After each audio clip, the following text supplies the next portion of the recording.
date is 1st of September 2020, and today's topic is going to be the hypocrisy of Indian opposition parties and the pseudo-liberal gang. So the reason for this topic is because, for last couple of days, everyone have started talking about the GDP, and everyone have suddenly become chartered accountants and started giving the advice for the government. And there was one particular statement by Nirmala Sitharaman, the finance minister, saying that it's because of the God's Act. She mentioned this pandemic as the God's Act, and that because of this pandemic we are into negative territory of GDP growth and all these things. So this pseudo-liberal gang, they always come up with their new ideas and get new advices and all these things. They just don't keep quiet. They always keep on advising the government what to do and how to do, when to do. So, but I think the Modi government never bothered to listen to these people, so they just kept going. And the reason we are talking about this hypocrisy is, let's start from March. What happened in March.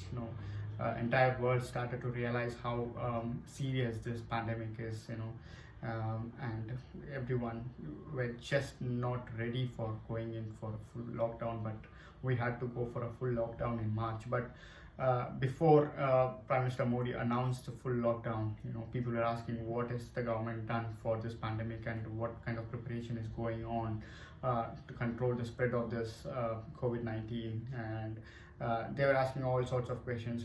Have we got the hospital infrastructure in place to cure all the people or treat all the people? So all of a sudden, just PM Modi just appeared on TV and just declared that we are going in for a 20 days lockdown. Then again, I kept on extending. So, but once Modi went in for a full lockdown, then people started asking, if you just suddenly go on a lockdown, what will people do? How will people go back to their houses? How will they go back to jobs? If without jobs, how are they going to survive and all these things? So once that was addressed by the government by giving free rations and free all this food and stuff for certain number of months, and also all your direct debits or the EMIs were could be put on hold if you are unable to pay for them, like your housing loan or car loan, whatever it is. So they said that you don't have to pay immediately, so you can just put on hold and we can resume it later. So once that was done, then they just tried to kickstart this migration issue, migrant labors issue. It started in Mumbai. Then again, they tried to blame it across the country. A lot of people are trying to go back. So obviously, if there is a lockdown and if people are asked not to come out, everyone will start thinking of going back to their houses. It's better to spend some time with your family, or these are poor people, so probably they were living in a tents in wherever they were living, or they might have felt going back to their house and living there might be better rather than living inside a tent. So everyone started to try to go back, but we need to understand that it was not the government's intention to make them suffer, but it was a full lockdown. No, you can't say it's a full lockdown, but come on, get on trains and all the lakhs and lakhs of people can go here and there wherever you came from. So you can't do that. So if you do that, there is no point in going for a full lockdown. So the government said, wherever you are, just stay there. You will get your food and you will get your rations, irrespective of whether you are from that particular state or not. So that was done, and as I said, the EMI stuffs were addressed, everything was done. Then they started changing the goalposts, why so many thousands of people are getting affected every day, and the number of cases are increasing. So obviously it was increasing. It's it was much better compared to developed countries like US or UK. So I'm currently in UK, and I know that it was very bad situation initially. We thought that this could be end game for UK if they didn't control, because the UK government did not take it seriously initially, and they were saying that like herd immunity and all those stuff. So they did not plan to go for a lockdown, and they realized later, much later, that this is not something we can take chances with. Then they went for a lockdown. So but India has done much better compared to these countries, and that you can't just compare the absolute numbers with US and UK. How US is like 200,000 people got affected. India is more than that. You can't do that because US is a much less populated country, and India is like 1.35 billion people. So it is completely stupidity to compare two countries. They are saying like, look at New Zealand, they have come out of COVID and all these things, but New Zealand is the population of New Zealand is lesser than lots and lots of cities in India. So if you can't compare a city with New Zealand, it's stupidity. It's completely idiotic to compare the entire India with New Zealand.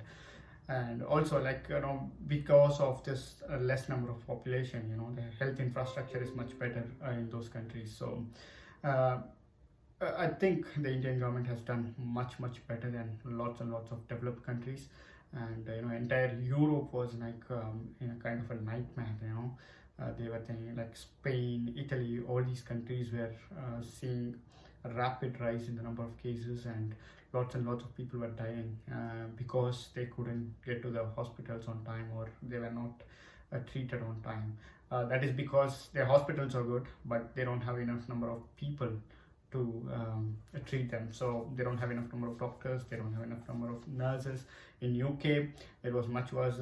Even during normal situation, I know that even in emergency ward people used to wait for hours, and after, due to this pandemic, all the hospitals were overflowing, and it was not easy for them to treat. So lots and lots of people died because there was no treatment at all. So rather than dying due to during the treatment. So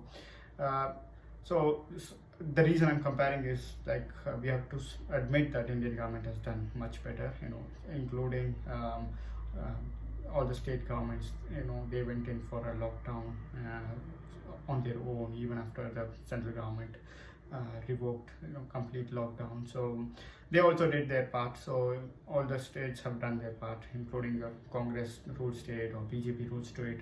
So they took their own decisions based on their situation. So we have to appreciate both the state governments and the central government, but this is not the time to ask like what happened to the GDP. So we all know that we all were sitting inside the house, so there is no point in asking why there was no production. So there was no production because there was no one going for the job, and nobody was doing any production. So obviously the central government gave exceptions for the farmers and farm related employees to go for work even during like May, June, because that's when most of the states have their monsoon and they go in for the cultivation. So if they miss that period, probably your crops will be affected. So that's the reason they made some exception for the farms. So that's why the farming GDP has gone up.